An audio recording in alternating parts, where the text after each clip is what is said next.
మన పార్టీ అధ్యక్షులు ఆంధ్రప్రదేశ్ రాష్ట్ర ఉప ముఖ్యమంత్రి పవన్ కళ్యాణ్ గారికి ఈరోజు ఒక చక్కటి కార్యక్రమం,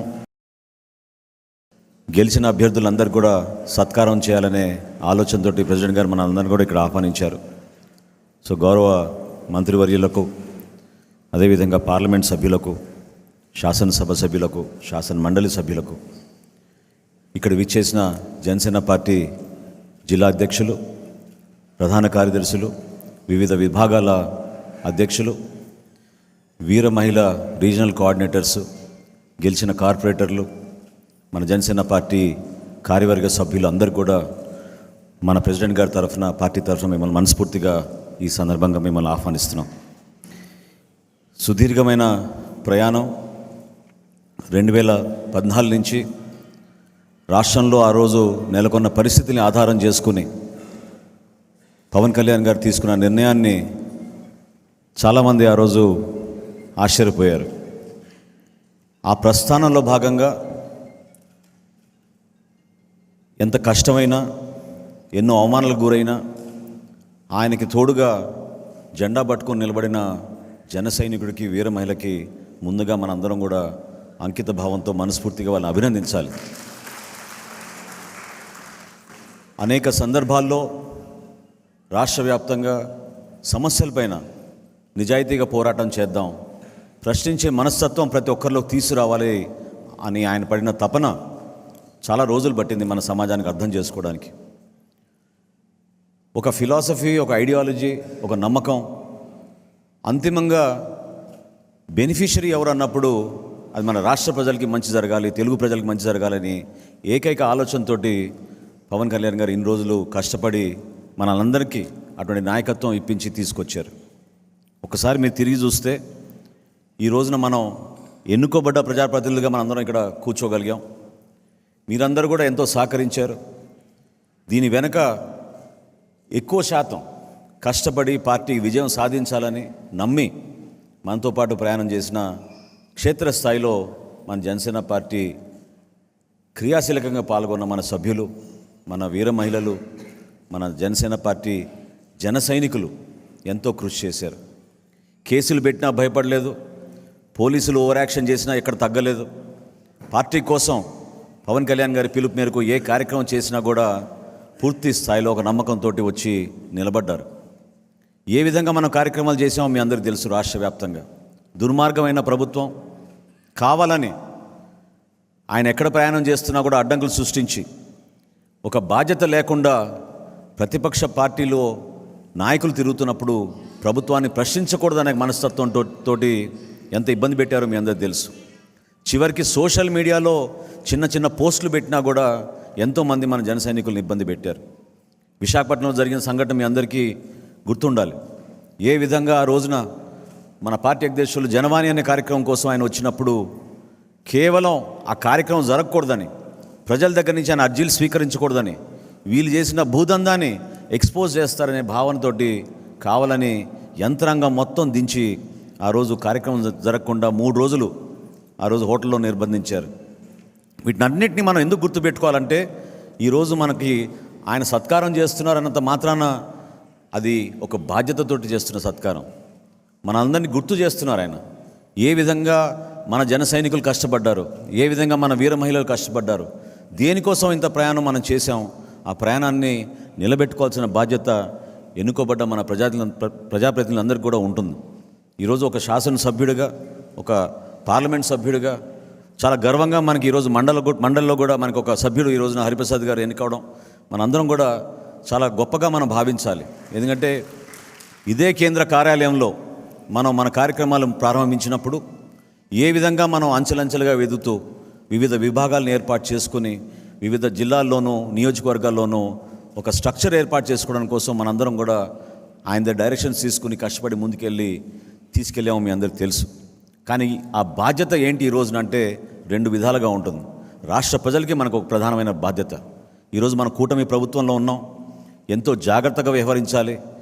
ఎవరు కూడా అనవసరంగా టెంప్టేషన్స్కి లోను కాకుండా చాలా చిత్తశుద్ధితోటి ఎంత కష్టపడి ఈ కూటమి విజయం కోసం 100% స్ట్రైక్ రేట్ కోసం మన పార్టీ అధ్యక్షులు పనిచేశారో దాన్ని మీరు ప్రతి నిమిషం గుర్తుపెట్టుకోవాలి.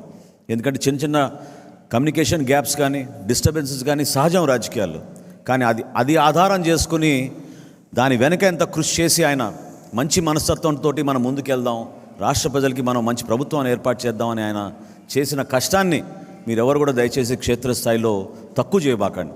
మీకు అక్కడ ఇబ్బంది ఉంటే మన పార్టీ విధానాల్ని మీరు అనుసరించుకుని మన ఆశయ సాధన కోసం అంతిమంగా మన రాష్ట్ర ప్రజలు బాగుపడాలి, ఏ కార్యక్రమం చేసినా జనసేన పార్టీ రాష్ట్ర ప్రజల కోసమే నిలబడుతుందనే భావన ప్రజల్లోకి తీసుకెళ్ళాలి. ఎంతో కష్టపడి మన ఎన్నికల్లో మనం ఎదుర్కొన్నాం. నిజంగా చెప్పాలంటే ఆ రోజు ప్రజలు మనకి నిండు మనసుతోటి ఆయనపైన ఉన్న అభిమానంతో నమ్మకంతో పవన్ కళ్యాణ్ గారు జనసేన పార్టీ ఈ పొత్తులో ఉంటేనే మంచి ప్రభుత్వం ఏర్పడుతున్న భావనతోటి వాళ్ళు నిండు మనసుతోటి మనం ఆశీర్వదించారు. ఒక స్వాతంత్ర ఉద్యమంలాగా ఉండింది ఆ పోరాటం. ఎంతోమంది ప్రజలు వాలంటరీగా వచ్చి రూపాయి ఖర్చు కూడా లేకుండా మన కోసం పనిచేసిన వ్యక్తులు మహానుభావులు ఎంతోమంది మనతో పాటు నడిచారు. మర్చిపోబాకండి. క్షేత్రస్థాయిలో మన పార్టీ బలోపేతం కోసం మనందరం కూడా అక్కడున్న మన నాయకత్వాన్ని మనం మర్చిపోకూడదు. ఈరోజు మనకు పదవులు వచ్చినాయి, ప్రతినిధులుగా మనం ఉన్నాం, కానీ అంతిమంగా మనం ఈరోజు ఇక్కడ రాగలిగామంటే మన పార్టీ అధ్యక్షులు పవన్ కళ్యాణ్ గారి వలన, మన పార్టీలో ఉన్న మన జన సైనికులు వీర మహిళల వలన. దాన్ని మాత్రం ఎప్పుడు కూడా మనం గుర్తుపెట్టుకుని ఒక మంచి డిసిప్లిన్ తోటి పదే పదే మనం ఆలోచించుకుని మనం చేసే ఏ కార్యక్రమమైనా సరే మన పార్టీకి మంచి పేరు రావాలి, క్షేత్రస్థాయిలో మన పార్టీ బలోపేతం కావాలి. కూటమి ప్రభుత్వం చేస్తున్న కార్యక్రమాల గురించి మీరు తెలుసుకుని ఆ కార్యక్రమాలు ప్రజలకి వివరించే విధంగా దయచేసి మీరు కొంచెం సమయం కేటాయించండి. ఎందుకంటే నెల రోజులు అయిపోయింది, ఇంకా రాబోయే రోజుల్లో దుష్ప్రచారాలు మొదలు పెడతారు, రకరకాలుగా వార్తలు ప్రజల్లోకి తీసుకెళ్తారు. సబ్జెక్టు వారీగా మీరు కొంచెం అవగాహన తెచ్చుకుంటే మన జనసేన పార్టీ కార్యవర్గం అదేవిధంగా జిల్లా స్థాయిలో ఎక్కడ ఏ సంఘటన జరిగినా ఏ విషయం పైన స్పందించాలో ప్రెస్ కాన్ఫరెన్సులు పెట్టి ధైర్యంగా మీరు మన ప్రభుత్వాన్ని సపోర్ట్ చేసే విధంగా మీరు నిలబడాలి. దానికి ఒకరు పిలవాలనో లేకపోతే ఒకరు సమాచారం అందించాలనేది కాకుండా మనం గతంలో చేసిన కార్యక్రమాన్ని మీరు గుర్తుపెట్టుకోండి. ఏ విధంగా ఆ రోజు ఇసుక కొరత గురించి భవన నిర్మాణ కార్మికుల కోసం మన అధ్యక్షులు వాళ్ళు నిలబడ్డారు, ఏ విధంగా మనం లాంగ్ మార్చ్ ఆ రోజు చేశాం, ఏ విధంగా కౌలు రైతుల కోసం మనం ఆయన స్వయంగా 5 కోట్ల రూపాయలు ఇస్తే 1,00,000 రూపాయల చొప్పున ఆత్మహత్య చేసుకున్న కుటుంబాలకి సుమారు 2,000 మందికి రాష్ట్ర వ్యాప్తంగా జిల్లాల వారీగా మనం పర్యటించి అందించగలిగాం. అదేవిధంగా రైతులకి మనం కనీస మద్దతు ధర, కరోనా అప్పుడు ఏ విధంగా మన జన సైనికులు నిలబడ్డారో, ఇతర దేశాల నుంచి మన ఎన్ఆర్ఐ జేఎస్పీ వాళ్ళు ఎంత కష్టపడి పార్టీని సపోర్ట్ చేశారో అవన్నీ కూడా మనం మర్చిపోకూడదు. చేసిన కార్యక్రమాన్ని అన్నింటినీ కూడా మీరు గుర్తుపెట్టుకోండి. రోడ్ల గురించి ఒక అద్భుతమైన సోషల్ మీడియా క్యాంపెయిన్ చేశాం. దాని ద్వారా ప్రజలకి రాష్ట్ర వ్యాప్తంగా అర్థమైంది, కేవలం వీళ్ళు సంక్షేమం అని చెప్పి ఎంత దోపిడీ చేసి మనకు నష్టం కలిగించారో, రాష్ట్రం ఎంత వెనకబడిపోయిందో ప్రజలందరూ కూడా అర్థం చేసుకోగలిగారు. మనం నిజాయితీగా పనిచేయాలి, అది ప్రధానమైన బాధ్యత. ఎక్కడ కూడా మనం టెంప్ట్ కాకుండా క్షేత్రస్థాయిలో జరుగుతున్న అనేక ప్రభుత్వ కార్యక్రమాలు, సంక్షేమ కార్యక్రమాల్లో మీరందరూ కూడా పాల్గొనాలి, మనస్ఫూర్తిగా పాల్గొనండి. ఈ ప్రభుత్వం మనది, మనకు కూడా అదేవిధంగా బాధ్యత ఉంటుంది. ప్రభుత్వాన్ని నిలబెట్టుకోవాలి. చంద్రబాబు నాయుడు గారి నాయకత్వాన్ని, ఆయన ముఖ్యమంత్రిగా చేస్తున్న కార్యక్రమాల్ని, ఉప ముఖ్యమంత్రిగా పవన్ కళ్యాణ్ గారు ఇస్తున్న సపోర్ట్ని మీరు ఎప్పటికప్పుడు సమీక్షించుకుని సబ్జెక్టుల వారీగా మీరు ప్రిపేర్ అయ్యి ప్రజల్లోకి తీసుకెళ్లాల్సిన బాధ్యత ఉంది. ఈ సందర్భంగా మన ప్రెసిడెంట్ గారు క్రియాశీలక సభ్యత్వం గురించి ఒక మంచి నిర్ణయం తీసుకున్నారు. ఎందుకంటే కరోనా సందర్భంలో మనం ఆ రోజున ఆ కార్యక్రమం మొదలుపెట్టినప్పుడు క్షేత్రస్థాయిలో కేవలం 20,000, 30,000 నుంచి మనం సభ్యత్వం ప్రారంభించుకుని అంచెలంచెలుగా ఎదుగుతూ చివరికి గత సంవత్సరం 6,47,000 సభ్యత్వం ఆంధ్రప్రదేశ్లోనూ తెలంగాణలోనూ మన జన సైనికులు వీర మహిళలు కష్టపడిన నాయకత్వం మీ అందరికీ తెలుసు. వాళ్ళని ఏ విధంగా ఆదుకున్నామంటే మీరే ఆశ్చర్యపోతారు. ఇప్పటి వరకు సుమారు మనం ఈ బీమా పథకం కింద అందించింది 18 కోట్ల రూపాయలు. దాదాపు 344 కుటుంబాలని మనం ఆదుకున్నాం 5 లక్షల రూపాయలు చొప్పునిచ్చి. 344 కుటుంబాలకి కేవలం ఆర్థిక సహాయమే కాదు, పార్టీ మీ వెంట ఉంటుంది, నాయకత్వం మీ వెంట ఉంటుంది. పవన్ కళ్యాణ్ గారు స్వయంగా పంపించిన ఈ చెక్ని ఆ కుటుంబానికి అందించి మనందరం కూడా ఆ భరోసా ఇవ్వగలిగాం. దాన్ని మీరు గుర్తించండి. రాబోయే రోజుల్లో సుమారు 90 చెక్కులు ప్రెసిడెంట్ గారు సంతకం చేశారు. ఆ 90 చెక్కులు కూడా ఆ కుటుంబాలని మీరే దగ్గరికి వెళ్ళి ఆ భరోసా ఇవ్వండి. పార్టీ నాయకత్వం ఎప్పుడు కూడా ఆ కుటుంబానికి అండగా నిలబడాలి. ఎందుకంటే చిన్న వయసులో చాలామంది ప్రాణాలు కోల్పోయారు మన జన సైనికులు. వాళ్ళకి ఆ ధైర్యం కలిపే విధంగా వాళ్ళ కుటుంబ సభ్యులకి మనం అండగా నిలబడేటట్టు తప్పకుండా మనం ఆ కార్యక్రమాన్ని సమిష్టిగా చేయాలి. నేను గతంలో చేసిన కార్యక్రమాలు నాకు అన్నిటికన్నా అద్భుతమైన కార్యక్రమం ఎందుకు అనిపించిందంటే, నాయకత్వం అంతా కలిసి వెళ్తే క్షేత్రస్థాయిలో ఆ కుటుంబం గౌరవం పెరుగుతుంది.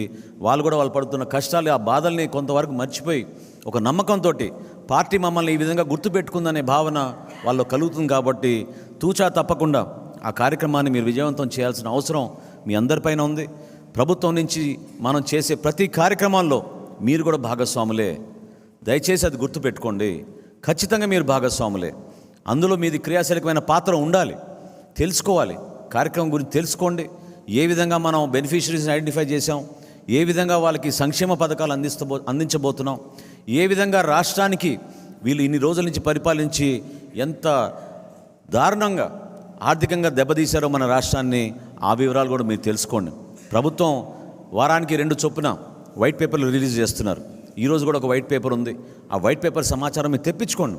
ఏ విధంగా అమరావతి నష్టపోయింది, ఏ విధంగా మనకు రావాల్సిన పోలవరం నష్టపోయింది, భవిష్యత్తులో ఏ విధంగా మన పవర్ సెక్టర్ కూడా దెబ్బతినిందో, ఈ వివరాలు తెలుసుకుంటే మీరు కూడా క్షేత్రస్థాయిలో ప్రెస్ కాన్ఫరెన్సుల ద్వారా కానివ్వండి, మన అంతర్గత సమావేశాల్లో కానివ్వండి, తప్పకుండా మీ నాయకత్వం మీరు చూపించి వాళ్ళందరినీ కూడా మీరు ప్రభావితం చేసే విధంగా మీరు పనిచేయండి. దానికోసమే క్రియాశీలక సభ్యత్వం, దానికోసమే మీకు ఇచ్చిన బాధ్యత.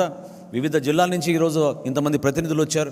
వాళ్ళందరినీ కూడా నేను మనస్ఫూర్తిగా మన పార్టీ అధ్యక్షుడు పవన్ కళ్యాణ్ గారి తరఫున కోరుతున్నాను, మీరు ఇంకా ప్రోయాక్టివ్ అవ్వాల్సిన అవసరం ఇప్పుడు ఖచ్చితంగా ఉంది. ఎందుకంటే ఇది మన ప్రభుత్వం, జనసేన పార్టీ అందులో క్రియాశీలకంగా మనం పాల్గొంటున్నాం. మనందరం కూడా కష్టపడి మన పార్టీకి మంచి పేరు వచ్చే విధంగా పవన్ కళ్యాణ్ గారి జనసేన పార్టీ టీం అంటే ఈ విధంగా ఉంటుందని ప్రజల్లోకి లోతుగా తీసుకెళ్ళడానికి కోసం మీరందరూ కూడా నిలబడాలి. అంకిత భావంతో పనిచేద్దాం. ఎక్కడ కూడా మనకి గ్రూప్స్ అవసరం లేదు.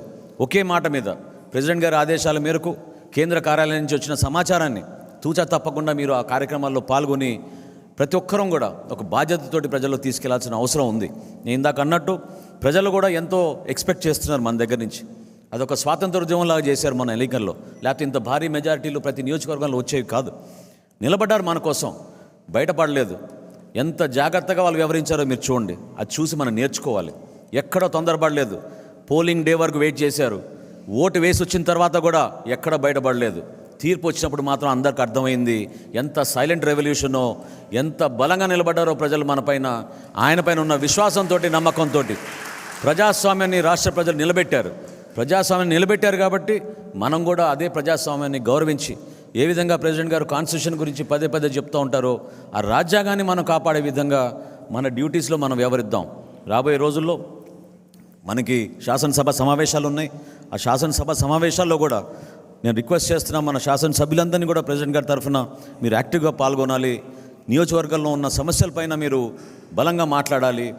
తద్వారా మన జిల్లాకి, మన ప్రజలకి ఇంకా అంకిత భావంతో పనిచేసినట్టు మనం మెసేజ్ తీసుకెళ్ళాలని మనస్ఫూర్తిగా కోరుకుంటూ, ఈ సత్కారం ప్రెసిడెంట్ గారు ఇందాక వచ్చే ముందు ఆయన ఆలోచన నేను మీతో చెప్తున్నాను. చివరిలో ఈ సత్కారం ఒక బాధ్యతతోటి మీరు వ్యవహరిస్తారని, ప్రజల కోసం, పార్టీ కోసం కష్టపడి పనిచేస్తారని మనస్ఫూర్తిగా మిమ్మల్ని అందరినీ కూడా అభినందిస్తూ మనం ఈ కార్యక్రమం మొదలుపెట్టుకుందాం.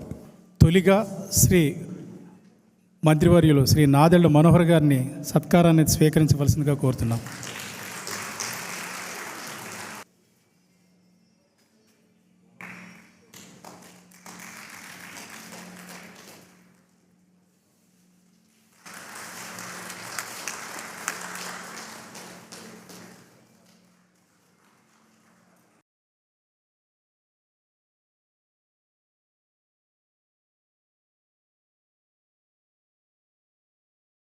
గౌరవ మంత్రివర్యులు కందుల దుర్గేష్ గారు.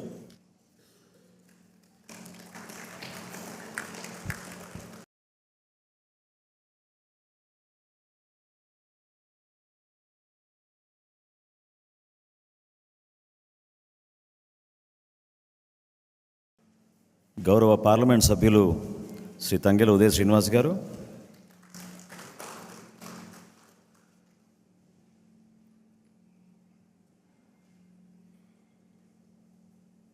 గౌరవ పార్లమెంట్ సభ్యులు శ్రీ బాలశౌరి గారు,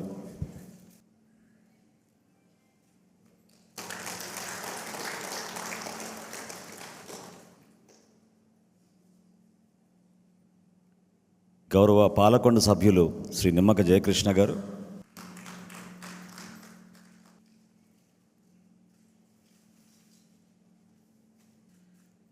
గౌరవ నెల్లిమర్ల శాసనసభ్యురాలు శ్రీమతి లోకం నాగమాధవి గారు,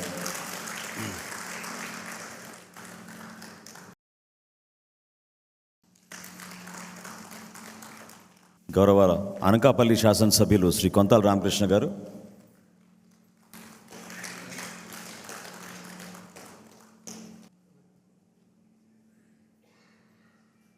గౌరవ పెందుర్తి శాసనసభ్యులు శ్రీ పంచకర్ల రమేష్ గారు,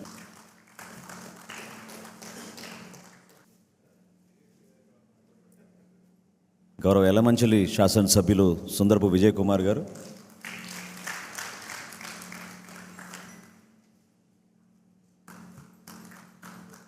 గౌరవ విశాఖపట్నం శాసనసభ్యులు శ్రీ వంశీకృష్ణ యాదవ్ గారు,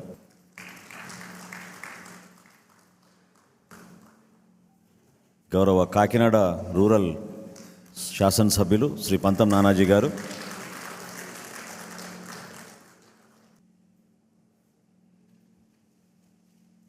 గౌరవ రాజానగరం శాసనసభ్యులు శ్రీ బత్తుల బలరామకృష్ణ గారు,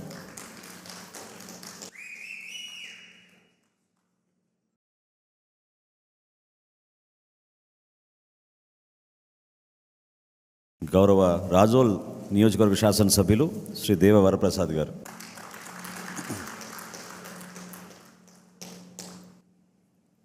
గౌరవ పి గన్నవరం శాసనసభ్యులు గిడ్డి సత్యనారాయణ గారు,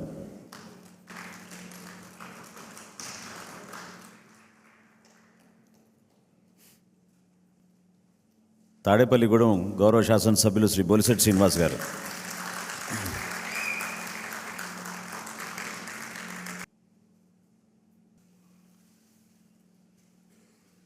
భీమావరం గౌరవ శాసనసభ్యులు శ్రీ పుల్పర్తి ఆంజనేయులు గారు,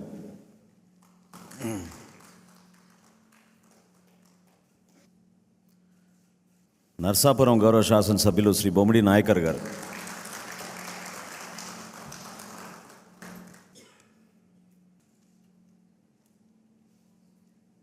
ఉంగుటూరు గౌరవ శాసనసభ్యులు శ్రీ ధర్మరాజు గారు,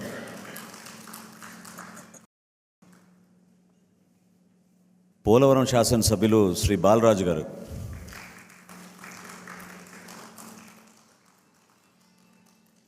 అవనిగడ్డ గౌరవ శాసనసభ్యులు శ్రీ మండలి బుద్ధప్రసాద్ గారు,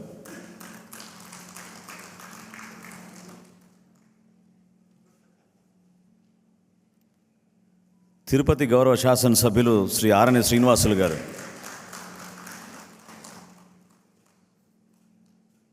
రైల్వే కోడూరు గౌరవ శాసనసభ్యులు శ్రీ ఆరవ శ్రీధర్ గారు,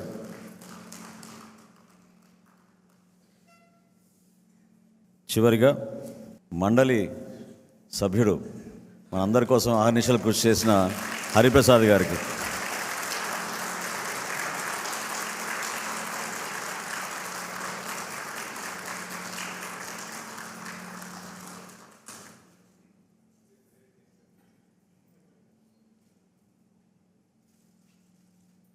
మనం అందరం ఇక్కడ ఉన్నామంటే అది కేవలం మన పార్టీ అధ్యక్షులు పవన్ కళ్యాణ్ గారి వలన.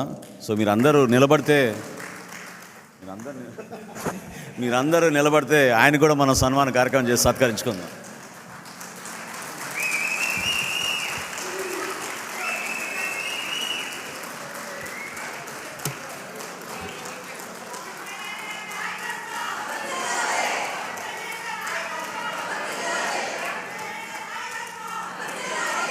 ఇప్పుడు మన పార్టీ అధ్యక్షులు పెద్దలు శ్రీ పవన్ కళ్యాణ్ గారిని మాట్లాడమని కోరుతున్నాను.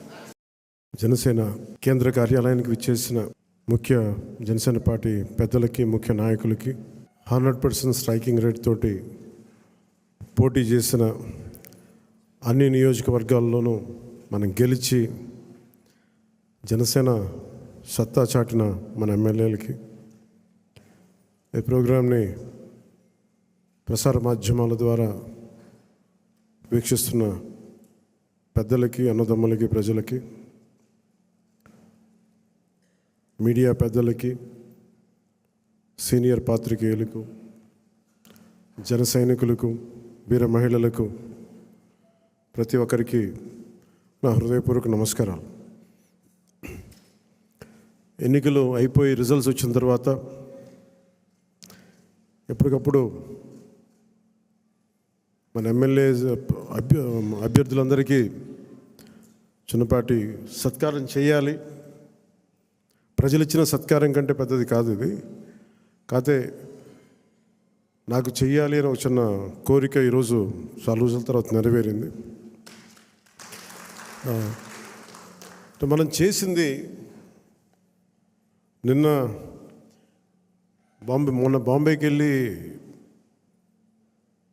మనం మ్యారేజ్కి వెళ్తే అంబానీ గారి ఇంట్లో పెళ్ళికి వెళ్తే అందరూ కూడా మాట్లాడుతుంది 100% పోటీ చేసిన ప్రతి సీటు మీరు ఎలా గెలిచారు. భారతదేశపు రాజకీయ చరిత్రలో ఇప్పుడు దాకా జరగలేదు. ఇది ఒక కేస్ స్టడీ అయిపోయింది చాలామందికి. చాలా పటిష్టమైన ఉన్నతమైన పొలిటికల్ ఇన్స్టిట్యూషన్స్కి వీటన్నిటికీ ఒక స్టడీ మెటీరియల్ అయిపోయింది ఎలా సాధ్యపడింది అనేది. నేను ఇదే వేదిక పైన ఈరోజు ఒకప్పుడు ఈ వేదిక చాలా పెద్దగా అనిపించేది నాకు. మన సైజు పెరగటం వల్ల, పార్టీ సైజు పెరగటం వల్ల ఈరోజు ఈ వేదిక చాలా చిన్నది అయిపోయింది. ఇదివరకు ఇదే హాల్ చాలా పెద్దగా అనిపించేది. అంటే ఎక్కువ జనం ఉండేవాళ్ళు ఆ రోజున. యాక్చువల్గా కిటకిట్లు ఆడిపోయేది, చాలా పెద్దగా అనిపించింది. కానీ ఈరోజు తక్కువ మంది ఉన్నా కానీ ఇంత చిన్నగా ఉందంటే ఆఫీస్ అనిపించింది. అంటే నాకు అనిపించింది ఏంటంటే మనకు సాధించిన విజయం ఈ ఆఫీస్ కూడా సరిపోవట్లేదు. ఇది ప్రత్యేకంగా మనం సాధించిన విజయం చాలా గొప్ప విజయం. అది ఇదే మనం దెబ్బతిన్న మన పరాజయం కానీ, మనం తిన్న దెబ్బలు కానీ ఇంకెవరన్నా తగిలిండుంటే కనీసం ఒక పక్షం రోజులు కూడా నడిపేవారా అని అనిపిస్తుంది. మీరు చూశారు, ఒక రాష్ట్రానికి ముఖ్యమంత్రిగా చేసిన వ్యక్తి ఓడిపోగానే అసెంబ్లీలు కూడా లేకుండా వెళ్ళిపోయారు. అంటే ఓటమి అంత భయపడుతుంది మనిషిని. అలాంటిది మనకింత జనబలం ఉండి ఒక్క సీటు కూడా గెలుచుకోలేని పరిస్థితుల్లో ఏదో ఒకటి వస్తే ఆ వ్యక్తిని వాళ్ళు తీసుకెళ్ళిపోయి అలాంటి పార్టీకి 100% మనం స్ట్రైకింగ్ రేట్తో కొట్టడం చాలా చాలా అద్భుతమైన విషయం. 21 ఒకలా చూస్తే పెద్ద నెంబర్ కాకపోవచ్చు 175లో, కానీ 175 ఈ రోజున 164 గెలవడానికి మనం తీసుకున్న ఈ 21 ఒక వెన్నెముగ్గా అయిపోయింది ఈ కూటమి విజయానికి. ఇది మామూలు విజయం కాదు. ఈ బయట మనం సభల్లో ఎక్కువ మనం ఊదరగొట్టుకోలేం, కానీ ఒకసారి మనం సాధించిన విజయం కూడా చెప్పడం చాలా అవసరం. ఇది నా వ్యక్తిగతంగా నేను చాలా సందర్భాలు కొన్ని సినిమాల్లో ఏదైనా చేసినా కానీ నేను పెద్ద మాట్లాడిన, కానీ ఇది ప్రజలకు సంబంధించిన విజయం కాబట్టి ఒక మార్పు కోరుకుంటే కోట్లాది మంది ప్రజల రోడ్ల మీదకి వస్తారు. మనం చూసాం ఎంత నలిగిపోయామో మనందరం. ఇందాక పెద్దలు మనోహర్ గారు చెప్తున్నట్టుగా రోడ్డు మీదకి రావాలంటే భయపడిన సంవత్సరాలు అవన్నీ. ఒక పోస్ట్ పెట్టాలంటే భయం అందరికీ. ఏదైనా ఒక అభిప్రాయం చెప్పాలంటే భయం. పచ్చి బూతులు తిట్టేయడం, ఇంట్లో చిన్నపిల్లల్ని పెద్దాన్ని చూడకుండా భయపెట్టేయడం, క్యారెక్టర్ అసాసినేషన్ కేసులు, సాక్షాత్తు ఒక పార్లమెంట్ సభ్యుడిని బంధించి మరీ తీసుకొచ్చి ఉన్నతాధికారుల చేత ఈ గుంటూరు ఈ సిఐడిదే ఆఫీస్లో ఆయన మీద పాశవికంగా ఆయన కొట్టించిన తీరు, 4 దశాబ్దాలు సుదీర్ఘమైన అనుభవం ఉన్న ముఖ్యమంత్రిని కూడా, ముఖ్యమంత్రిగా చేసిన వ్యక్తిని కూడా, ప్రస్తుతం ముఖ్యమంత్రిగా ఉన్న శ్రీ నారా చంద్రబాబు నాయుడు గారిని కూడా జైల్లో పెట్టి 53-54 రోజులు అలాంటి భయభ్రాంతులు చేసిన ప్రభుత్వం. రోడ్డు మీదకి ఒక నోరు తెరిచి మాట్లాడాలంటే భయం, అడ్డగోలు ఇసుక దోపిడీలు. ఇలాంటి నేపథ్యంలో 5 కోట్ల మంది ప్రజలకి వెన్నుదన్నుగా నిలబడింది జనసేన పార్టీ. రోడ్ల మీదకి రావాలంటే భయం వచ్చింది. ఈరోజు మనకి 100% ఎందుకు వచ్చింది అంటే 5 కోట్ల మంది ప్రజలకి గుండెల్లో ధైర్యం నూరిపోసాం. మనం దెబ్బలు తిన్నాం మనందరం. మనం ఎవరు ఇక్కడ ఉన్నా వేదిక పైన వీళ్ళుంటే, మన గెలిచిన ఎమ్మెల్యేలు ఉంటే, పోటీ మీకు అన్ని స్థానాల్లో బలం ఇచ్చిన మన జన సైనికులు, వీర మహిళలు, ఇక్కడ ఆసీనులైన నాయకులు ప్రతి ఒక్కరూ మీరందరూ ఉండబట్టే ఈ విజయం సాధ్యమైంది. 21 మంది ఎమ్మెల్యేలు ఇక్కడ మేము కూర్చోగలిగామంటే నాతో సహా, అది మీ అందరి కష్టం, శ్రమ, మీ మేధో మదనం, మీ ఎలక్షనీరింగ్ కేపబిలిటీ. జన సైనికులు అసలు పోటీ చేయని చోట్ల, మనం పోటీ చేసిన చోట్ల జన సైనికులు చేశారు, వీర మహిళలు చేశారంటే అదొక మన కోసం చేశారు అనుకోవచ్చు. కానీ మన పోటీ చేయని చోట, మనం పోటీ చెయ్యని మిగతా 160 మన మిగతా అన్ని చోట్ల అసలు ఎలా నిలబడ్డారు కూటమికి, తెలుగుదేశానికి కానీ భారతీయ జనతా పార్టీ కంటే నాకు నిజంగా చాలా చాలా ఆనందం వేసింది. అలాంటి జన సైనికులకి, వీర మహిళలకి చేతులెత్తి మీ అందరికీ మనస్ఫూర్తిగా మీకు నమస్కరిస్తున్నాను. అంటే మీరు రాష్ట్రం కోసం తపన పడ్డారు, రాష్ట్ర బాగోగు కోసం తపన పడ్డారు. సో మీ అందరికీ చాలా చాలా మనస్ఫూర్తిగా నేను ఈ సందర్భంగా నేను మీకు ధన్యవాదాలు తెలుపుకుంటా ఉన్నాను. అలాగే మనం అడుగుతా ఉన్నారు, ఏమైనా ఆశించావా నువ్వు, పదవులు, ఉప ముఖ్యమంత్రి అవుతామని ఆశించావా? నిజంగా చెప్పాలన్నా నిజంగా ఏమి ఆశించాల. మీరు చూశారు అసెంబ్లీలో కూడా మొట్టమొదటి నేను మాట్లాడినప్పుడు, ఎవరైతే, మన దురదృష్టం ఏంటంటే మనందరం కూడా చరిత్రను ఎప్పుడు మర్చిపోతూ ఉంటాం. నిన్నగాక మొన్న వచ్చిన నాయకులు గుర్తుండిపోతారు, కానీ ఈ నేల కోసం ఎవరు త్యాగం చేశారో వాళ్ళు మర్చిపోతూ ఉంటాం. మన అమరజీవి పొట్టి శ్రీరాములు గారి పేరు ఎందుకు చెప్పానంటే, పేరును ఒక డొక్కా సీతమ్మ గారి పేరు ఎందుకు చెప్పానంటే, వారి చేసిన సేవలు మర్చిపోతే మనం కృతజ్ఞహీనులు అయిపోతాం. అందుకే నాకు ప్రత్యేకించి వారి ప్రేరణతో వచ్చినవాడిని. ఒక వ్యక్తి మన కోసం ఎందుకు త్యాగం చేయాలి, అలాంటి ప్రేరణతో వచ్చాను. అందుకే నేను పదవులు ఏమి ఆశించలే. అలాంటి పదవులు ఆశించిన వాడిని నాకు వచ్చి నేనేమి ఎవరిని పదవి అడగలేదు, ఏమి చేయలేదు. మీరు చూస్తే నేను ఎక్కడ కూడా ఎలక్షన్ టైంలో నేను ఉప ముఖ్యమంత్రి అవుతానని కానీ అసలు ఏమీ నేను మాట్లాడలేదు, దాని గురించి చెప్పలే. పదవులు ఉన్నా లేకపోయినా పని చేద్దాం, ప్రజల కోసం పనిచేద్దాం, నిలబడదాం, ఈ తప్ప వేరే ఆలోచన లేదు. అలాంటి మనకి ఈరోజున మన ప్రభుత్వంలో భాగస్వామి అవ్వటం మనందరికీ కూడా చాలా పెద్ద బాధ్యత. మనం ఈ 21 మందిని కూడా మన ఎమ్మెల్యేలు కానీ మిమ్మల్ని కానీ కలవడానికి ఎందుకు ఇంత టైం పట్టింది అని అంటే, నేను ఎప్పుడు అధికారం నేను చూడలేదు, ఎమ్మెల్యేగా అడుగు పెట్టలే, అధికారం ఎప్పుడు చూడలే. ప్రజలతో పోరాటం చేసుకుంటూ వెళ్ళిపోయాను తప్ప ఎక్కడ కూడా అధికారం ఎలా ఉంటుంది, దాని తాలూకు కష్ట నష్టాలు ఏంటి, దాని లోతుపాతు ఏంటి మనకి ఎప్పుడు తెలియదు. అసలు నాకు బాధ్యత తీసుకోగానే చాలా కీలకమైన శాఖలు మనం తీసుకున్నాం. సివిల్ సప్లైస్, అలాగే సినిమాటోగ్రఫీ, టూరిజం, దాంతోపాటు పర్యావరణం, అటవీ శాఖ, అలాగే పొల్యూషన్ శాఖ, పంచాయతీరాజ్, రూరల్ వాటర్ సప్లై, ఇన్ని కీలకమైన శాఖలు తీసుకున్నప్పుడు నాకు ఒకటే అనిపించింది, చాలా అవగాహన ఉండాలి. ప్రత్యేకించి శాఖలు కూడా నేను అందరూ అనుకోవచ్చు ఎందుకు పెట్టుకున్నాను నేను ఈ శాఖలన్నీ అంటే, ఇది నా మీద చాలా బాధ్యత ఉంది. పదే మాట్లాడాను నేను. కొంత దాన్ని సంపూర్ణంగా కొంత ఒక విధి విధానాలు ఏర్పరిచిన తర్వాత సరైన సమయంలో బాధ్యతల నుంచి కూడా తప్పుకుంటాను, ఇంకెవరికైనా కూడా అప్పగించేస్తాను. కాకపోతే అది చేసే ముందు ఖచ్చితంగా విధి విధానాల మీద చాలా బలమైన ఒక విధి విధానాలు బలంగా ఏర్పరిచి ఆ బాధ్యతలు అప్పుడు అప్పచెప్తాను. అలాగే మనందరి మీద కూడా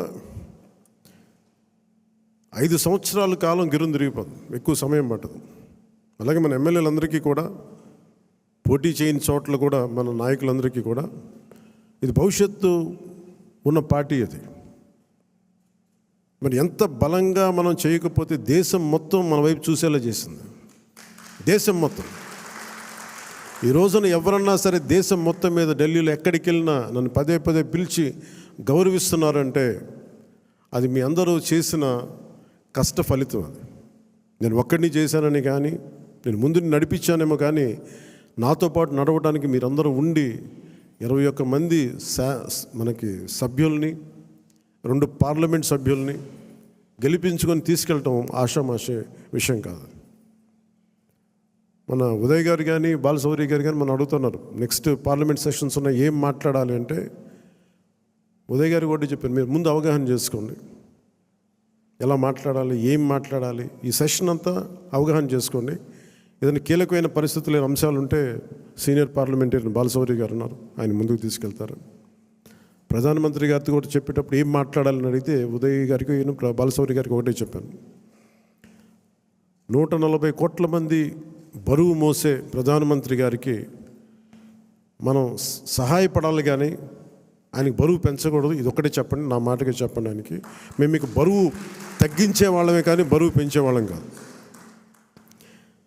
అందరూ అడుగుతూ ఉన్నారు, ఎందుకు వెళ్ళి మీరు ప్రధానమంత్రి గారిని కలవరు, వెంటనే కలవచ్చు కదా అంటే నాకు తెలుసు ఆయనకి ఆయన గుండెల్లో స్థానం ఉన్న తర్వాత ఆయన పక్కన నిలబడాలండి.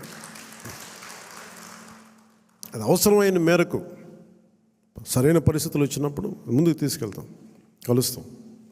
అందుకే దశాబ్దం పాటు ఆయన కలవకపోయినా నేను ఎప్పుడు కూడా బాధ్యతలు మోసే ప్రతి ఒక్కరికి కూడా నేను అండగా ఉండాలని కోరుకునేవాడిని. బరువు పెట్టకూడదు వాళ్ళకి అని కనీసం కూర్చోబెట్టి ఒక ఫోన్ కాల్ కూడా చేయను. ఎందుకంటే మీకు అవసరమైతే ఒకటే చెప్తాను, మీకు అవసరమైతే నేను ఎప్పుడు ఉంటాను ఒక్క మాట చెప్పండి నాకు, నేను మీకు అండగా ఉంటానని చెప్తాను. నాకు అట్లా జన సైనికులు వీర మహిళలు బలంగా నిలబడిపోయారు. నాకు ఏం ఆశించలేదు, ఎవరు కూడా చిన్న పదవి ఆశించలా, ఏం ఆశించలా. వాళ్ళ కోరికల్లో మార్పుగా రావాలి, ఆ మార్పు కోసం మేము నిలబడాలి అని ఒక కట్టుదిట్టమైన ఆకాంక్ష తప్ప ఇంకే స్వార్థం లేదు.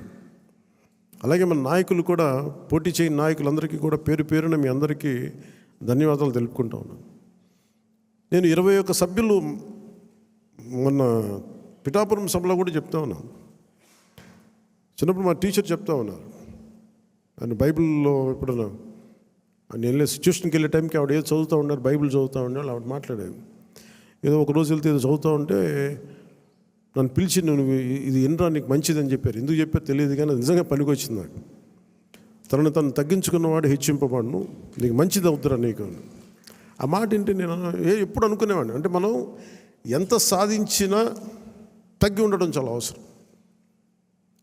అంటే ఏమీ లేని ఇస్తరాకి ఎగిరి పడుతూ ఉంటుంది, ఎగిరెగిరి పడుతుంది. అన్నీ ఉన్న ఇస్తరాకి చాలా నిండుగా ఉంటుంది. అలాగే ఎన్ని స్థానాలు అని కంటే కూడా ఎంత బలంగా చేసామనే దాని మీద అందరూ అన్నారు. ఆ రోజున తాడేపల్లిగూడెం సభ మన బొలిశెట్టి గారు రోజుగా ఉన్నప్పుడు అందరూ కూడా తాడేపల్లిగూడెం సభ చేద్దాం, మనం 24 స్థానాలకి పోటీ చేస్తాం అని చెప్పిన తర్వాత మొట్టమొదటి సభ కూటమికి ఎప్పుడు వచ్చే ఉధృతి లేదు. ఆ రోజున అందరూ చెప్తారు, నాకేం తేడా కనిపించలేదు కానీ బట్ అందరికీ ఒకటే అనిపించింది, ఉధృతి లేదు, హుషారు లేదు, మీరు పాడు చేసిన నానా రకాలుగా మీ అందరికి అభిప్రాయాలు ఉన్నాయి. ఆ రోజు నేను దాన్ని తప్పని చెప్పట్లా. ఆ రోజు మనం ఊహించాము 24 అంటే కూడా 24 మళ్ళీ తగ్గి 21 అయిపోయింది.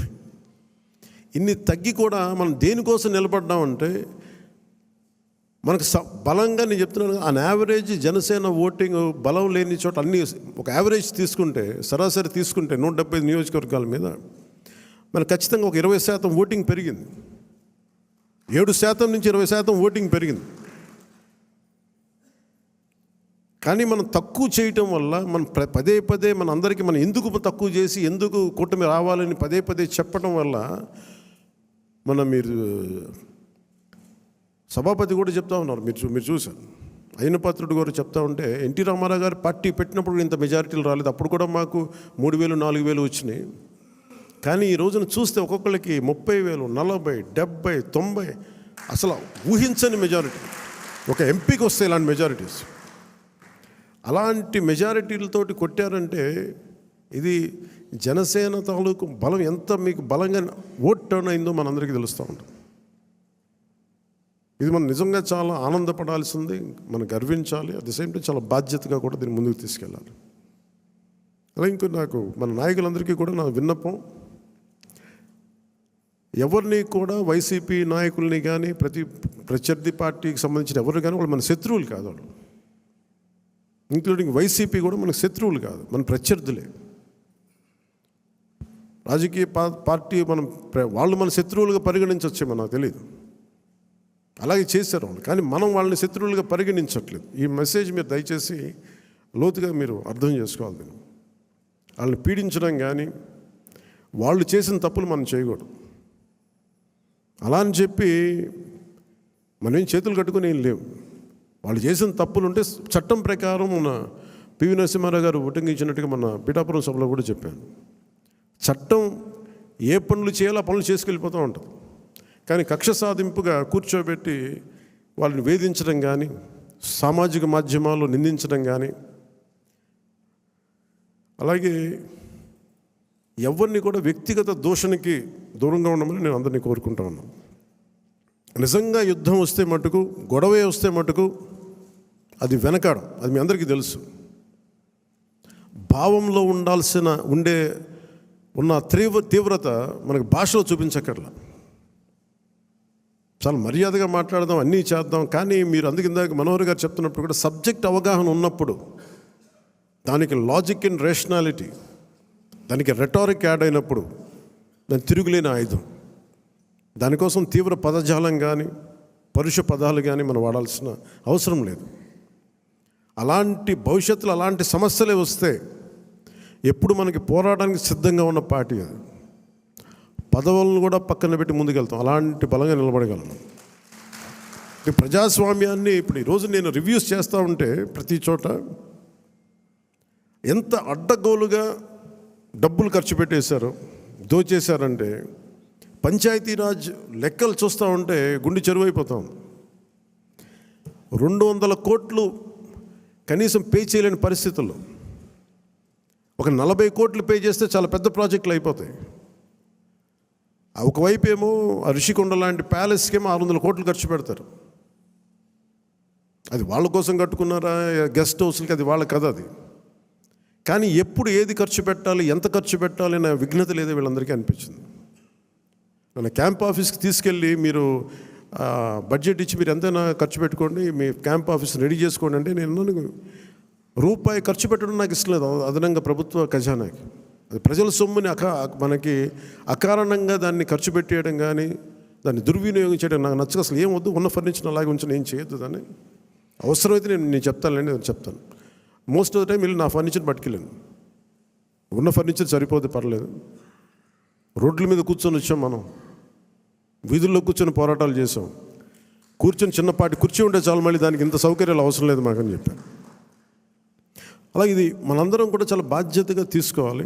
అలాగే మన ఎమ్మెల్యేలకు కానీ, మన పోటీ చేయని నియోజకవర్గాల్లో ఉన్న నాయకులందరికీ కానీ పార్టీని పటిష్టం చేయడానికి మీరందరూ మీ నియోజకవర్గాల్లో అందుబాటులో ఉండండి. జనవాణి కార్యక్రమాన్ని మీరు నిర్వహించండి.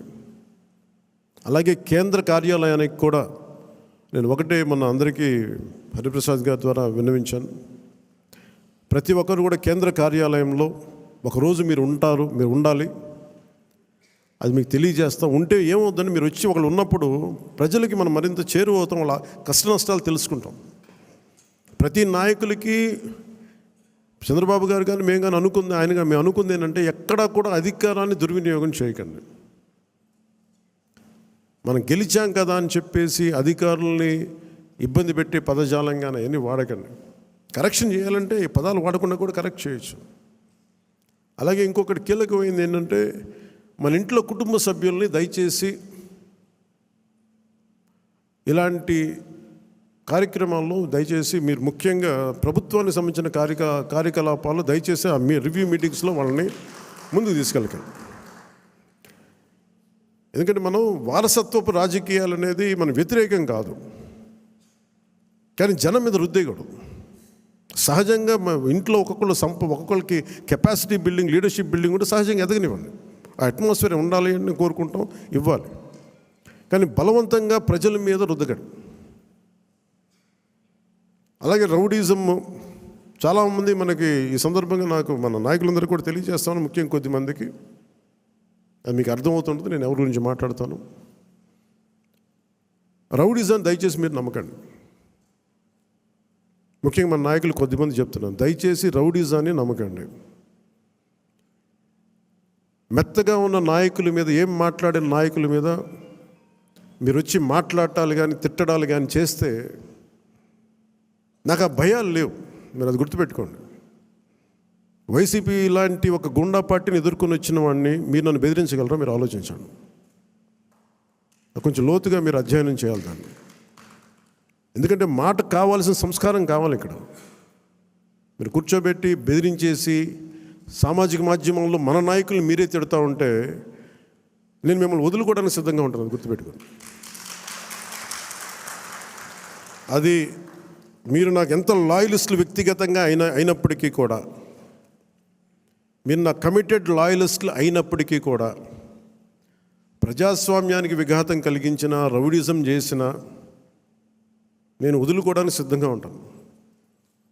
దయచేసి దీన్ని మీరు మంచి మనసుతో అర్థం చేసుకోండి. అది నేను మాట్లాడినప్పుడు ఎందుకు చాలా తీవ్రంగా ఉంటుంది, చాలా గట్టిగా మాట్లాడతాను. దయచేసి దీన్ని మీరు లోతుగా తీసుకొని, ముఖ్యంగా మహిళా నాయకురాలను ఎవరన్నా సరే సామాజిక మాధ్యమాల్లో కించపరిచిన ఒక మాట అన్నా, అజయ్ గారికి కూడా చెప్తా ఉన్నాను ఈ సందర్భంగా, చాలా ఫర్మ్ యాక్షన్ తీసుకోండి సార్. నేను ఈరోజు అందరి ముందు చెప్తున్నాను, you have all the right. చాలా ఫర్మ్గా చెప్పండి. మన అందరినీ మనం సంస్కరించాలి అనుకున్నప్పుడు మనమే సంస్కారహీనంగా మాట్లాడితే ఎట్లా? అలాంటి వ్యక్తులని మీరు చాలా బలంగా మీ నిర్ణయం తీసుకోండి. మీ నిర్ణయం వెనక నేను ఉంటాను. అవకాశం ఇవ్వండి మారటానికి. తప్పదు అనుకున్నప్పుడు మీరు పార్టీలో నుంచి కూడా మీరు వెళ్ళిపోవాల్సి వస్తే వెళ్ళిపోనివ్వండి, ఇబ్బంది పడద్దు. ఎందుకంటే ఇది మనం చాలా కమిటెడ్గా ఇచ్చిన విజయం ప్రజలు. ఇది ఎప్పుడు ఓట్లు వేయని వాళ్ళు, ఎప్పుడు ఓట్లు వేయని వాళ్ళు, ఎక్కడో అమెరికాలోను దుబాయ్లోను వలస కార్మికులుగా జీవితాలు వెళ్ళిపోయి ఒక 40,000 ఎప్పుడో వస్తే చాలా ఇంటికి పంపించుకునే వాళ్ళు కూడా 50, 60, 1.5 లక్ష రూపాయలు ఖర్చు పెట్టుకొని, వాళ్ళు పెద్ద డాక్టర్లు కాదు, ఐటీ ఉద్యోగాలు కాదు, చిన్న చిన్న సూపర్వైజర్లు, రవాణాలో పనిచేసే కార్మికులు, డ్రైవర్లు, వాళ్ళు వచ్చి 40, 70,000 ఖర్చు పెట్టి మరి ఓట్లేసి వెళ్ళారు ఇక్కడికి. దయచేసి ఇవి చాలా బలంగా మీరు గుర్తించాలి. నేను లేకపోతే పార్టీ ఏమవుద్ది అని చాలామందికి ఉంటుంది. దయచేసి అలా అనుకోకండి. ఏమవుద్ది, పార్టీ నడుస్తుంది అనేది ఎలా ఉంటుందండి? ఇప్పుడు జనసేన లేకపోతే భారతదేశ రాజకీయ చరిత్ర ఆగిపోద్దా? పవన్ కళ్యాణ్ లేకపోతే భారతీయ రాజకీయ చరిత్ర ఆగిపోతే ఆంధ్రప్రదేశ్ రాజకీయాలు ఆగిపోతాయా? దీన్ని నేనేం చేస్తాను, ఒక అవకాశంగా తీసుకోవాలి ప్రజలకు సేవ చేయడానికి తప్ప, నేను లేకపోతే పాలిటిక్స్ లేవు, నేను లేకపోతే అసలు వీళ్ళు ఎలా గెలుస్తారు. కాలం చాలా చాలా గొప్పది. ఇలా విర్రవీగిన వాళ్ళకి 11 సీట్లతో పరిమితం చేసిన వాళ్ళకే అంతుంటే మరి అలా మనలో ఉండి భయపెట్టేవాళ్ళు కానీ, భయభ్రాంతులు చేసేవాళ్ళు, రౌడిజం చేసేవాళ్ళు మీరెంతో కూడా ఆలోచించాం. ఇంకా నేను చాలా తెగించి వచ్చాను. ఒక పార్టీ నేను నడుపుతున్నానంటే చాలా చాలా తెగించుంటే తప్ప ఒక పార్టీ నడపలేను. నేను కమిటెడ్గా ఉన్నానంటే నా వెనక ప్రతిరోజు చెప్తాను, సరదాగా చెప్పను. నేను 24 గంటలు బతకడానికి నేను ఉంటాను, అంతకుమించి ఇంకా నా దగ్గర భవిష్యత్తు కూడా పెద్ద ఆలోచించను నేను. అలా అంత బలంగా నేను ఉండబట్టే ఈ రోజున జనసేన ఆంధ్రప్రదేశ్ 5 కోట్ల మంది ప్రజలకి భూతం అవ్వడమే కాకుండా ఎన్డీఏ కూడా బలం అయిపోయింది, మనం గెలిచిన అన్ని సీట్లు. అది ఇవన్నీ ఎందుకు చెప్తున్నానంటే నేను అంత తెగించి ఉన్నాను నా దేశం కోసం, నా సమాజం కోసం. దయచేసి దాన్ని అందరూ దృష్టిలో పెట్టుకోండి. ఎవరైనా సరే ఇలాగ మనలో భయపెట్టేవాళ్ళు, రౌడిజం చేసేవాళ్ళు, విర్రవీగేవాళ్ళు కూడా ఒకటే మాట ఏంటంటే, నా వెనక నాలాగా కమిటెడ్గా ఏ స్వార్థం ఆలోచించని జన సైనికులు, వీర మహిళలు అనేక మంది ఉన్నారు. వాళ్ళు మామూలు వాళ్ళు కాదు. వాళ్ళు ఏం ఆశించరు. పని చేసి మళ్ళీ కూడా కనిపించరు. ఎక్కడెక్కడ విదేశాల్లో ఉంటారు. మొన్న వెళ్తే మన అంబానీ గారి మ్యారేజ్కి వెళ్తే జాతీయ జన ఆజ్ తక్ కానీ వీళ్ళు ఇదే చెప్తారు, మీరు భారతదేశానికి మీరు చేసింది మామూలు కాదు, మీరు సనాతన ధర్మాన్ని బలంగా నిలబెట్టారు. మీరు సినిమాల్లో ఉండి సూపర్ స్టార్డమ్ సాధించి రాజకీయాల్లో మలుపు తిప్పే రాజకీయం చేసి ఇవన్నీ తగ్గి మీరు నిలబడగలరు చూసారా. అందుకు మిమ్మల్ని ప్రేరణగా తీసుకోవాలని చెప్తా ఉంటే నేను చెప్పాను, ఇది గొప్పగా నేను మాట్లాడట్లేదు కానీ నేను ఇంత బాధ్యత నేను నడిపిస్తున్నానని చెప్తున్నాను. ఇది సో ఇలాంటి నాకు దయచేసి క్రమశిక్షణ రాహిత్యంతో దయచేసి నాకు తలపోట్లు తీసుకురాకండి. ఎందుకంటే నేను నా రక్తాన్ని కూడా పక్కన పెట్టేయగలను, గుర్తుపెట్టుకోండి. నా కుటుంబాన్ని కూడా పక్కన పెట్టేస్తాను. నేను జనం కోసం అయితే నా కుటుంబాన్ని కూడా పక్కన పెట్టేస్తాను. అలాంటిది నా సొంత బిడ్డలతో సహా పక్కన పెట్టేయగలను. నేను అంత నిస్వార్థంగా, అంత గట్టిగా ఉంటాను. ప్రజాక్షేమం కోసం, ప్రజాస్వామ్య పరిరక్షణ కోసం నేను అంత బలంగా ఉంటాను. అందుకని దయచేసి అందరూ కూడా నన్నేదో తిట్టేస్తే భయపడిపోతాను, నేను లేకపోతే ఇక్కడ గెలవం, పంచాయతీ ఎన్నికలు రావచ్చు, మున్సిపల్ ఎన్నికలు రావచ్చు, నా సత్తా ఏంటో అనుకునే వాళ్ళందరికీ కూడా ఏంటంటే సంతోషం. నేను అక్కడ దెబ్బతింటానికి సిద్ధంగా ఉంటాను తప్ప కాంప్రమైజ్ అవ్వడానికి నేను సిద్ధంగా ఉన్నాను. ఏం పోతుంది చెప్పండి నాకు. ఈ రోజున 21 మంది ఎమ్మెల్యేలు, 2 మంది 2 ఎంపీలు అయ్యారు. ఇవన్నీ గెలవకపోతే ఏమన్నా అయిపోతాం. ఫలితాలు ఇంకొకలా వచ్చింటే ఇలాగ ఉండేవాడిని, ఏం మారేది కాదు. అందుకని దీన్ని దయచేసి అందరూ పెద్ద మనసుతో అర్థం చేసుకోండి. నాయకులందరికీ కూడా దయచేసి పదే పదే మీ కుటుంబంలో ఉండే మీ సహాయానికి, మీకు సహాయకారిగా ఉండటానికి నాకు అభ్యంతరం లేదు, కానీ వాళ్ళని భవిష్యత్తులో వాళ్ళే మా తరం వారసులను చెప్పడం కొంచెం ఇబ్బందిగా ఉంది బయట. ఎందుకంటే అలాంటప్పుడు నేను కూడా నా పిల్లలు ప్రమోట్ చేస్తూ కూర్చుంటే ఇంకా దీనికి కొత్తదనం ఎక్కడి నుంచి వస్తుంది చెప్పండి. ఇబ్బందిగా ఉంటుంది అది. సహజంగా మీ బిడ్డలు మీరు ఎదగాలని కోరుకుంటున్నారు. రాజకీయాలు వస్తే నాకేం ఇబ్బంది లేదు. We're not against legacy, but let it happen in organic way, సహజ క్రమంలో జరగనివ్వండి. అందుకని ఇలాంటి ప్రతి చోట ఇవి కొన్ని వినిపిస్తూ ఉన్నాయి. ఇది అందరి ముందు చెప్తే ఇది అందరూ మనం ఒకసారి ఒక లోపలికి ఆత్మపరిశీలన చేసుకుని అందరూ సహజ క్రమంలో వస్తే నాకు ఇబ్బంది లేదు, కానీ దాన్ని దయచేసి ప్రజల మీద రుద్దకండి. అదొకటి నా విన్నపం అందరికీ. అలాగే మనం మనం ఏం మాట్లాడుతున్నా it is not Janasena victory. ఇది తెలుగుదేశం, భారతీయ జనతా పార్టీ, జనసేన కూటమి విజయం. అది ఎక్కడ కూడా మనం సాధించిన విజయం మనం ఏదో ముందు పెట్టాం. దయచేసి తెలుగుదేశం పార్టీ నాయకుల్ని కానీ, కార్యకర్తలని కానీ, భారతీయ జనతా పార్టీ నాయకులు కానీ, కార్యకర్తలు కానీ దయచేసి ఎక్కడ కూడా మనం తోలనాడొద్దు, తక్కువ చేయొద్దు. ఒకళ్ళు చేసిన తప్పుకి, ఒకవేళ పొరపాటున తప్పులు జరిగితే భవిష్యత్తులో జరిగాయని చెప్పట్లేదు, కానీ భవిష్యత్తులో అలాంటి జరిగితే దానిని వ్యక్తికి కేంద్రీకరించండి అంతే. గబుక్కుని ఎవరో ఒక మాట అనేస్తారు, గబుక్కుని మన నాయకులు కూడా గబుక్కుని ఒకసారి ఒక మాట అంటితే అది జనసేన అన్నట్టు కదా, సదరు వ్యక్తి అన్నట్టుగా. అలాంటి విధి విధానాలు ఏమంటే మనందరం కూర్చొని ఇబ్బందిగా ఉంటే కూర్చొని ఒక నిర్ణయం తీసుకుంటాం తప్ప వ్యక్తిగతంగా మీరు ఎవరిని కూడా దయచేసి కించపరిచేలాగా ఇవన్నీ చేయకండి. ఎందుకంటే చాలా పని ఉంది మనకి. 200 కోట్లు తేలైపోతున్నాం ఈ రోజున. పంచాయతీల్లో డబ్బులు లేవు, బ్లీచింగ్ పౌడర్కి డబ్బులు లేవు. సో ఈ మధ్యనే వరల్డ్ బ్యాంక్ వాళ్ళతో మాట్లాడుతూ ఉంటే వాళ్ళు ఒకటే మాట్లాడుతాం, మీరు కమిటెడ్ లీడర్షిప్ మీరు ఇవ్వండి, మేము మీకు డబ్బులు ఇచ్చే బాధ్యత మేము తీసుకుంటాం, మీకు పెట్టుబడులు ఇచ్చే బాధ్యత మేము చాలామంది చెప్తాం. గత ప్రభుత్వంలో మాకు ఆ నమ్మకం రాలేదు. మీరు చాలా కమిటెడ్గా ఉన్నారని మాకు అర్థమవుతూ ఉంది. Asian infrastructure industrial development bank కానీ, వరల్డ్ బ్యాంక్ కానీ వీళ్ళందరితో మాట్లాడుతూ ఉంటే నా సైడ్ నుంచి పెద్ద పరిపాలన అనుభవం లేనివాడిని. అందుకనే చంద్రబాబు గారి అనుభవం చాలా అవసరం రాష్ట్రానికి. నేను మొదటి నుంచి అదే చెప్తున్నాను, ఇప్పుడు అదే చెప్తున్నాను. ఎందుకంటే 4 దశాబ్దాల సుదీర్ఘ అనుభవం, పరిపాలన అనుభవం ఈ రాష్ట్రానికి చాలా కీలకం. సో అలాంటి పరిపాలనా దక్షత ఉన్న వ్యక్తికి నాతో సహా అందరం చేదోడు వాదోడుగా ఉండాలి. ఈ కూటమి ప్రజలకి సుస్థిరత ఇచ్చి ప్రజలు తమ స్వశక్తి మీద నిలబడే వరకు ఈ కూటమి మనస్ఫూర్తిగా ఉండాలని కోరుకున్నాం. దీన్ని ఈ సందర్భంగా మీ అందరికీ తెలియజేసుకుంటున్నాను.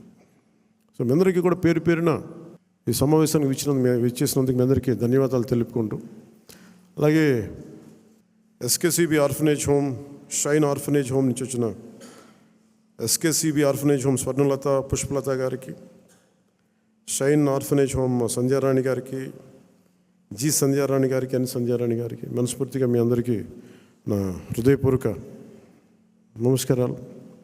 అంటే మిమ్మల్ని ఏదో నాకు నేను ఎప్పుడు ఏం అడిగానంటే, ఈ డబ్బులు వేస్ట్ అయిపోతూ ఉంటే నేను పూలు తెస్తూ ఉంటారు, అలాగే విగ్రహాలు ఒకటి తేవడం, ఇవి కూడా దయచేసి నేను దాన్ని డిస్కరేజ్ చేస్తూ ఉంటాను.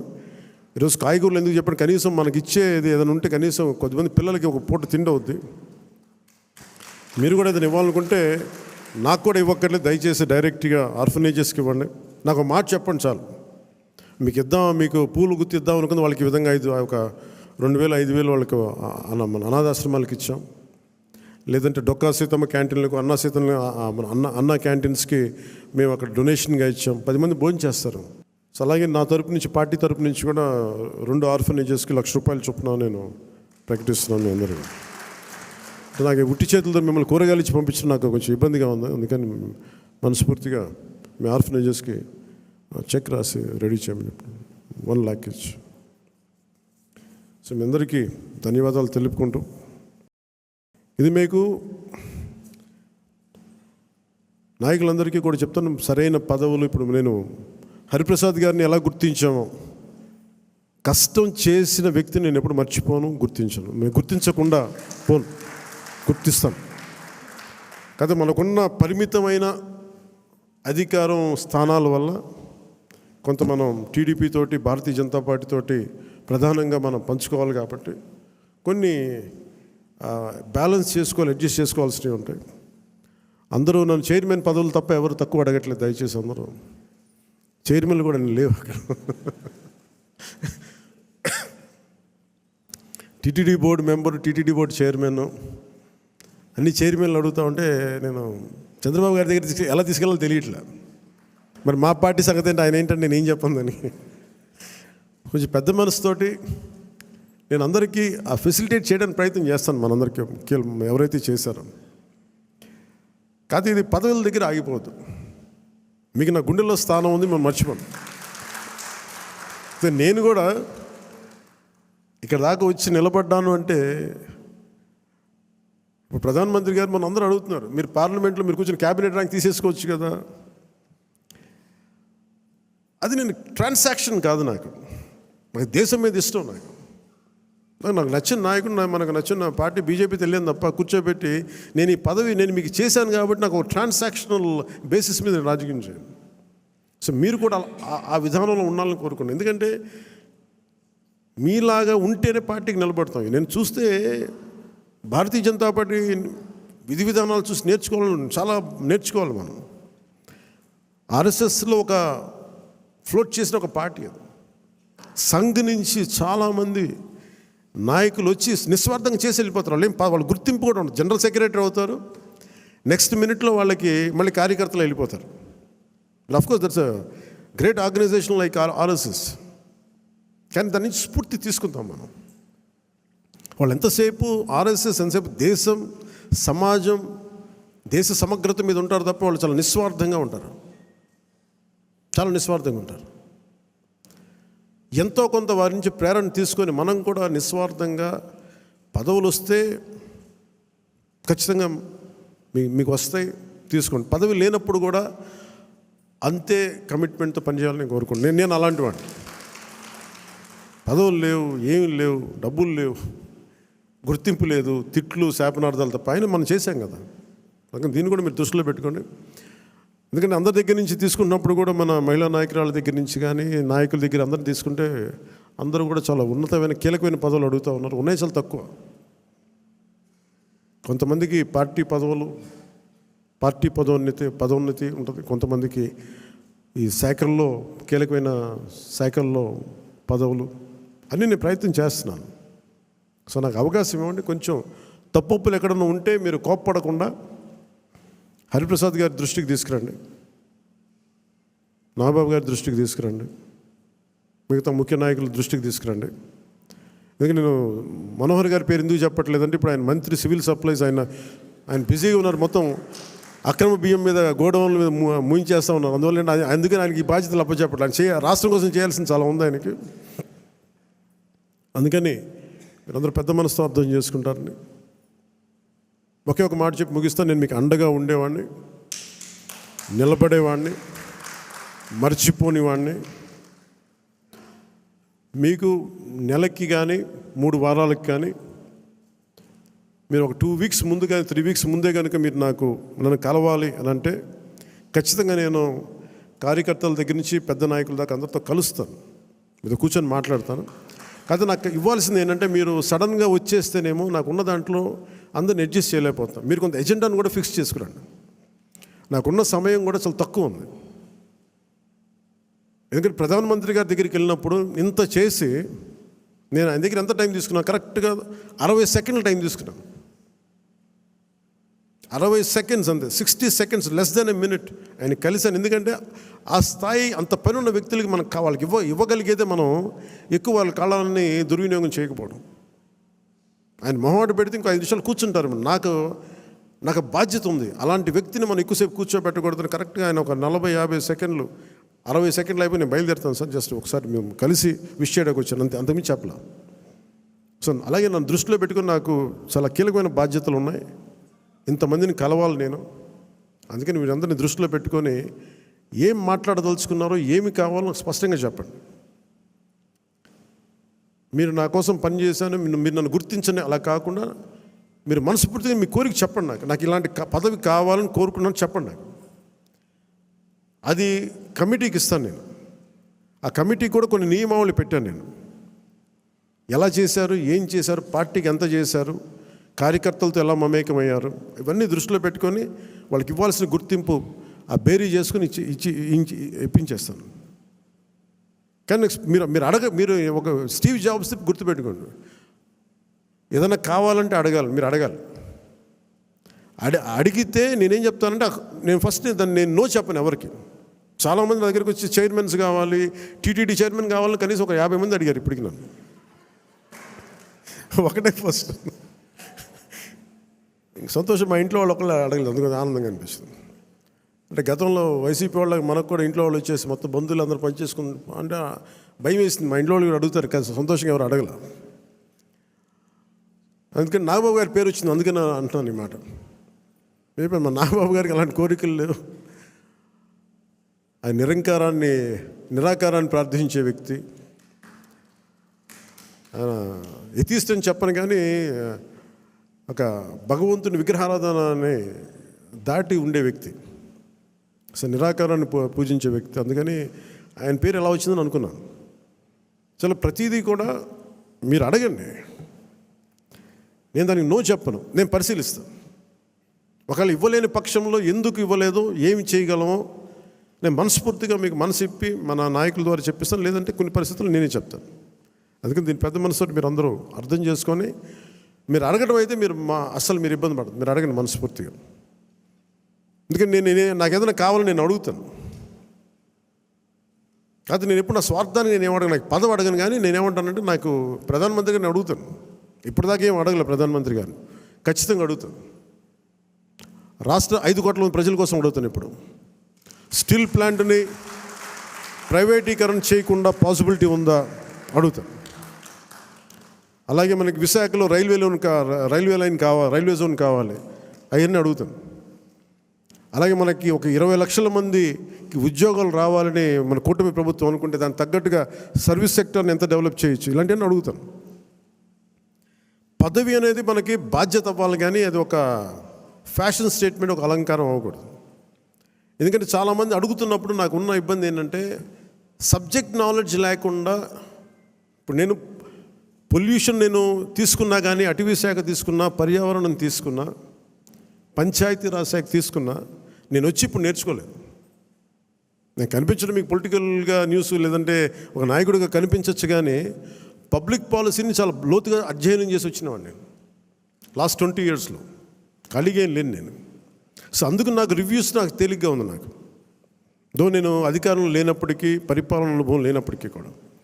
అలాగే మీరు ఏదైనా అడిగేటప్పుడు కూడా మీ అనుభవంలోకి దగ్గరగా అడగండి. నాకు లేదు అంటే నాకు భవిష్యత్తులో ఏదైనా కావాలంటే మీరు దానికి తగ్గట్టుగా సంసిద్ధం అవుతానంటే I'm open for it. So అందుకని దీని అందరూ పెద్ద మనసుతో మీరు అందరూ అర్థం చేసుకుంటారని చెప్పి మీ అందరికీ పేరున మీ అందరికీ ధన్యవాదాలు తెలుపుకుంటూ, ముఖ్యంగా ఈ కార్యక్రమాన్ని ప్రసారం చేస్తున్న మీడియా అధిపతులందరికీ, ముఖ్యంగా మేము 21 మంది మేము గెలవగలిగాం. జనసేన 5.5 కోట్ల మంది ప్రజలకి అండగా నిలబడింది, కూటమి విజయానికి వెన్నుదన్నులా నిలబడింది. అంటే మేము చేసిన ప్రతి కష్టాన్ని మీడియా అధిపతులు కానీ, సీనియర్ పాత్రికేయులు కానీ, ప్రతి యూట్యూబర్ కానీ మీదైనా యుద్ధం చేశారు. అది మేము మర్చిపోలేదు. సో మీకు మనస్ఫూర్తిగా నా హృదయపూర్వక ధన్యవాదాలు. ఇక్కడ మా దగ్గర ఛానల్ లేవు. మా దగ్గర నన్ను అందరూ అడిగేవాళ్ళు, ఛానల్ లేదు ఏం చేద్దామంటే, ప్రతి గొంతు మనకి ఛానల్ అవుతుంది, ప్రతి ఫేస్బుక్ మనకి ఛానల్ అవుతుంది, ప్రతి టీవీ మన ఛానల్ అవుతుంది. ప్రజల కోసం చేసినప్పుడు అన్ని ఛానల్స్ మన ఛానల్స్ అవుతాయి. అందుకనే నాకు ఇది మనది కాదు, ఇది వాళ్ళది అని నేను ఎప్పుడు అనుకోను. ఇన్క్లూడింగ్ గత ప్రభుత్వం వాళ్ళ ముఖ్యమంత్రిగా చేసిన ఆయన ఛానల్ని కూడా నేను మనస్ఫూర్తిగా గౌరవిస్తాను. వాళ్ళు మనల్ని గుర్తించకపోవచ్చామే కానీ వాళ్ళకి ఆ గౌరవం సంపూర్ణంగా ఇస్తాం. సో మనస్ఫూర్తిగా మీ అందరికీ కృతజ్ఞతలు తెలియజేసుకుంటూ, ముఖ్యంగా లా అండ్ ఆర్డర్కి సంబంధించి ఈ మధ్యన చాలా కీలకం అయిపోయింది. నేషనల్ మీడియా అడిగింది, మన కర్నూలులో జరిగిన సంఘటన, ఉమ్మడి కర్నూలు జిల్లాలో జరిగిన సంఘటన, ఒక చిన్నపాటి బిడ్డ మీద ఏం జరిగిందో అందరూ మైనర్ బాలు ఏం చేశారు మీకు అర్థమైంది. నన్ను స్పందించమన్నారు. ఏం మాట్లాడాలంటే, ఒక 18 ఏళ్ళు దాటిన యువతనైతే ఎలాంటి పనిష్మెంట్ అని ఇచ్చేయచ్చు. ప్రతిసారి ఇలాంటి దుర్ఘటనలు జరిగినప్పుడల్లా ఒక మనిషిని ఎన్కౌంటర్ చేస్తే సమస్య తీరిపోద్దా అనేది ఎప్పుడు నాకు సందేహం. మరి ఏం చెయ్యాలి అనేది కూడా అందరూ కూర్చొని చేయాలి. అందుకని మన వ్యవహార శైలి, ముఖ్యంగా రాజకీయ నాయకుల్లో చాలా మార్పు రావాలి. వీరి భాషా వ్యవహారాల్లో ఇష్టం వచ్చినట్టు తిట్టేసి, ఇష్టం వచ్చినట్టు బూతులు తిట్టేస్తే, నాయకుల్ని రౌడీల్ని పెంచి పోషిస్తే చిన్నపిల్లలకు కూడా అది ఆలవాలం అయిపోయింది. అందుకని లా అండ్ ఆర్డర్ విషయంలో మీరు చాలా టఫ్గా ఉండండి. మన ఎమ్మెల్యేలందరికీ చెప్తా ఉన్నాను, మన ఎంపీలందరికీ చెప్తున్నాను, చాలా చాలా బలంగా ఉండండి, అన్కాంప్రమైజింగ్ ఉండండి లా అండ్ ఆర్డర్ సంబంధించి. అలాగే విద్యా వ్యవస్థలో కూడా మనం నెక్స్ట్ మీటింగ్లో ఎప్పుడు కూర్చున్నప్పుడు దీనికి సమాజం కూడా మారాలి, కొంత బాధ్యత తీసుకోవాలి. ఈ సినిమాలు చూసో లేదంటే సామాజిక మాధ్యమాలకు ప్రతి ఒక్కరం కూడా మన కుటుంబాల పట్ల మనం బాధ్యత తీసుకోవాలి. ఇదే నేను cabinet meeting, last cabinet meeting నేను వస్తూ ఉన్నప్పుడు ఒక తల్లి ఇక్కడ వచ్చి ఆగింది. నేను చాలామందిని మాట్లాడుతున్నప్పుడు ఆ తల్లి వచ్చి చెప్పింది, నా బిడ్డను తీసుకెళ్ళిపోయారు, 2-3 అమ్మాయిలు తీసుకెళ్ళిపోయాడు. అంతకుముందు ఆ కుర్రాడు 16 ఏళ్ళు వచ్చి తీసుకెళ్ళిపోయారు. ఇక్కడి నుంచి వచ్చిన 1 వారం రోజులు పట్టుకెళ్ళిపోయారు అబ్బాయిని. ఆ 9 నెలలు అయిపోయింది. నేను ఎవరికి చెప్పుకోవాలో తెలియట్లేదు. కంప్లైంట్ ఇచ్చాం మాచవరంలో. అంటే మన కేకే గారిని పంపించి వెంటనే కన్సర్న్ పోలీసు అధికారితో మాట్లాడితే 9 నెలల్లో సాధించలేనిది 9 రోజుల్లో తీసుకురాగలిగాం. ఇది ఎందుకు చెప్తున్నానంటే, విజయం అని కాదు, ఒక చిన్నపాటి అధికారం ఇంత చేయగలదు. అలాంటిది 3000 మంది ఆడబిడ్డలు అదృశ్యం అయిపోయారు. వచ్చిన ఏ పరిస్థితుల్లో తిరిగి వచ్చారో మనకు తెలియదు, వాళ్ళలో ఎంతమంది తిరిగి వచ్చారో తెలియదు. అందుకని ముఖ్యంగా ఆడబిడ్డలకు సంబంధించి మటుకు చాలా చాలా బలమైన మనకి ఈ లా అండ్ ఆర్డర్ సిచ్యువేషన్ చాలా బలంగా ఉండాలి. అందుకని మనందరం కూడా పర్సనల్గా, అపార్ట్ ఫ్రమ్ పార్టీ, మనందరం కూడా దీనికి భవిష్యత్తులో ఇలాంటివి జరగకుండా, నంద్యాల ఇన్సిడెంట్ లాంటివి జరగకుండా ఉండాలంటే ఏం చేయాలి? మాధ్యమాల్లో, ప్రసార మాధ్యమాలు కూడా నా కోరిక ఏంటంటే, ఎంతసేపు తిట్ల పురాణాలు కాకుండా మీరు ఇవ్వాల్సింది ఇలాంటి చర్చలు, ఇలాంటి దుర్ఘటనలు జరగకుండా ఉండాలంటే ఏం చేయాలి, దాని మీద కొంచెం హెల్తీ డిబేట్స్ పెట్టండి. మనోహర్ గారు సివిల్ సప్లైస్ ఎంత బలంగా పనిచేసిన మనోహర్ గారు, మీకు మనస్ఫూర్తిగా మా అభినందనలు తెలియజేస్తాను. పొద్దున్న హైదరాబాద్లో కూడా మాట్లాడుతున్నారు, అధికార యంత్రాంగం అందరూ మీరు చాలా బాధ్యతగా ఉన్నారు, భయపడుతున్నారు, ఏంటని అడిగితే ఇట్లా సివిల్ సప్లైస్ ఇంత బలంగా ఉంది, పనిచేస్తాను. మనోహర్ గారికి అభినందనలు తెలియజేస్తాను. మీరు రావటం వల్ల రేట్లు తగ్గినాయి, మొత్తం నిత్యావసర వస్తువులు తగ్గించారు, అది మీకు హ్యాట్స్ ఆఫ్ మీకు. అలాగే కల్తీ చేస్తున్న ఎవరికైనా సరే, మనకి పౌర సరఫరాలకు సంబంధించిన, పబ్లిక్ డిస్ట్రిబ్యూషన్ సంబంధించిన రైస్ని, అక్రమ ఎగుమతుల్ని ఖచ్చితంగా బలంగా ఎదుర్కొంటాం. అది రేపు క్యాబినెట్ మీటింగ్లో కూడా మాట్లాడుతాం దాని గురించి. పెట్టుబడులు వచ్చేలాగా, భవిష్యత్తు ఆనందదాయకంగా ఉండేలాగా, అందరికీ ఉపాధి అవకాశాలు కల్పించేలాగా భవిష్యత్తులో మనందరి కార్యక్రమాలు ఉంటాయి. మీ అందరికీ నేను అండగా ఉంటానని తెలియజేసుకుంటూ, జస్ట్ మీకు 2 వీక్స్ ముందు మీరు నాకు దయచేసి మీరు అందరూ నా అపాయింట్మెంట్ కావాలి, మీతో నాతో మాట్లాడాలంటే నేను మీకు అందుబాటులో ఉంటాను. నాతో పాటు కాకుండా మన నాయకులు కూడా ఇక్కడే వారానికి ఒక్కొక్క ఎమ్మెల్యేని ఇక్కడే ఉండమని చెప్పాను. దాదాపు నెలలో 30 రోజులు ఉంటే మనకున్న 23 మంది ఎమ్మెల్యేలు కానీ 2 ఎంపీలు కానీ 23 మంది నాతో సహా రోజుకి ఒకళ్ళని చొప్పున ఇక్కడ ప్రత్యేకించి మీకు అందుబాటులో ఉంటాం. మీ నియోజకవర్గపు కష్టాలు కావచ్చు, ప్రజల సమస్యలు కావచ్చు, ఏదైనా సరే మీకు చెప్పుకోవడానికి మీకు అండగా మీకు ఇక్కడే ఉంటారు, కనీసం ఒకళ్ళు ఉంటారు. సో ఈ సందర్భంగా మీ అందరికీ ప్రతి నియోజకవర్గానికి, ప్రతి ఎమ్మెల్యే గారికి కానీ, ప్రతి ఎంపీకి, ప్రతి ఒక్కరు కూడా కేంద్ర కార్యాలయంలో ఒక రోజు మీరు గడపాలి, ప్రజలకు అందుబాటులో ఉండాలని నేను ఈ సందర్భంగా కోరుకుంటాను. సో మీ అందరికీ ధన్యవాదాలు తెలియజేసుకుంటూ సెలవు తీసుకున్నాను. జై జనసేన, జై హింద్. ఈ 2 అనాథ ఆశ్రమాలకి ప్రెసిడెంట్ గారి చేతుల మీదుగా ₹1,00,000 చొప్పున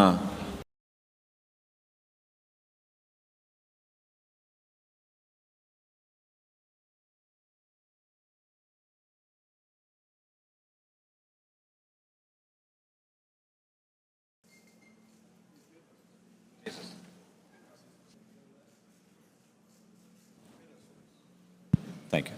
దయచేసి అందరు నిలబడండి జాతీయ గీతం కోసం చివరిలో.